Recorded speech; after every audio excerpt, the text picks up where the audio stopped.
ایک اندھیری رات کا ذکر ہے۔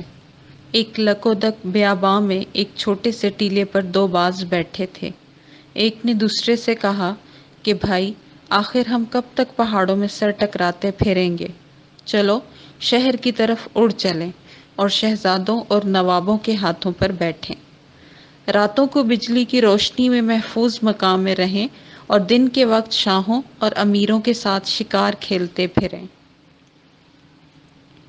دوسرے باز کو یہ باتیں سن کر بہت صدمہ ہوا۔ اس نے کہا کہ اے بے وقوف کم ہمت پرندے، اگر تو ساری عمر جنگلوں اور پہاڑوں میں بجلی کی چمک، بادل کی کڑک اور موسلا دھار بارش کے تھپیڑوں سے دکھ اٹھاتا رہے اور تیری زندگی کا ہر سانس شکاری پرندوں کے حملے سے خواری میں کٹے تو بہتر ہے، لیکن سونے اور موتی کے تخت پر بیٹھ کر ایک لمحے کے لیے بھی دوسروں کی غلامی گوارا کرے تو تجھ پر لعنت ہے۔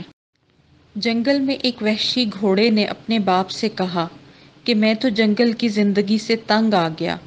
بھوک لگتی ہے تو کھانے کو چارہ تلاش کرنا پڑتا ہے، پیاس لگتی ہے تو میل بھر دور دریا کے کنارے جانا پڑتا ہے، گرمی اور دھوپ ہو تو درختوں کی چھاؤں ڈھونڈنی پڑتی ہے، سردی اور برسات ہو تو کسی پہاڑ کی کھو کی طرف بھاگنا پڑتا ہے، پھر ہر وقت یہی ڈر رہتا ہے کہ کوئی شیر یا چیتا کہیں سے آ نکلے گا تو پھاڑ کھائے گا۔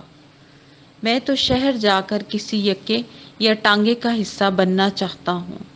نہ کھانے کی فکر رہے گی، نہ پینے کی، نہ سردی کی تکلیف، نہ گرمی میں دکھ، نہ کوئی درندہ حملہ کرے گا، نہ بیماری کا خوف رہے گا، کیونکہ ٹانگے والا آپ ہی ہر چیز کا بندوبست کرے گا۔ باپ نے کہا تجھ پر تف ہے اور تیری جوانی پر لعنت ہے۔ ابے مجھ بوڑھے کی طرف دیکھ، جتنی تکلیفیں تو نے بتائی ہیں وہ میں نے عمر بھر جھیلی، لیکن کبھی جنگل سے شہر جانے کا ارادہ نہیں کیا، اور تو جوانی ہی میں گھبرا گیا۔ احمق لڑکے، آزادی بڑی نعمت ہے اور آبرو بڑی چیز ہے۔ ٹانگے کے ٹٹو دن بھر گالیاں کھاتے ہیں مارے چابکوں کے، ان کی کھال ادھڑ جاتی ہے، سارا دن ٹانگے میں بندھے ہوئے منو بوجھ کھینچتے ہیں، ساری رات تھان پر بندھے رہتے ہیں، نہ کہیں اپنی مرضی سے آ سکتے ہیں نہ جا سکتے ہیں۔ یہاں جنگل میں نہ ہمیں کوئی مار پیٹ سکتا ہے، نہ کہیں گھومنے پھرنے سے روک سکتا ہے۔ کیا تو ذلت اور مار پیٹ چاہتا ہے یا آزادی؟ آزادی بڑی نعمت ہے۔ فرنگی کے زمانے میں ہم آزاد نہ تھے، روز روز کی ذلتیں سہتے تھے، غلامی کی زنجیر میں بندھے ہوئے تھے۔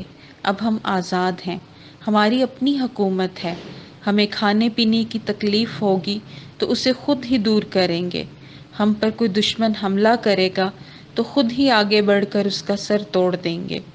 ہمیں کسی کے سہارے کی ضرورت نہیں، ہمیں اپنے بازو کی قوت پر اور پھر خدا کے فضل پر بھروسہ ہے۔ دنیا بھر کے ملکوں میں ہمیں جو عزت اور نیک نامی حاصل ہوئی، کیا وہ اس سے پہلے کبھی سنی تھی؟ جہاں ہندوستان کا ذکر ہوتا تھا انگریز ہی کی تعریف ہوتی تھی، ہمیں کوئی پوچھتا بھی نہ تھا، گویا ہم دنیا میں ہی نہیں تھے۔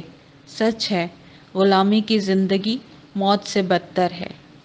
لیکن جب ہم آزاد ہو گئے اور پاکستان بن گیا تو جاپان سے لے کر یورپ اور امریکہ تک ہر ملک ہمارے گن گانے لگا اور ہمارا دوست بننے کی خواہش کرنے لگا، کیونکہ اب ہم آزاد ہیں اور آزادی نے ہماری عزت و آبرو کو چار چاند لگا دیے ہیں۔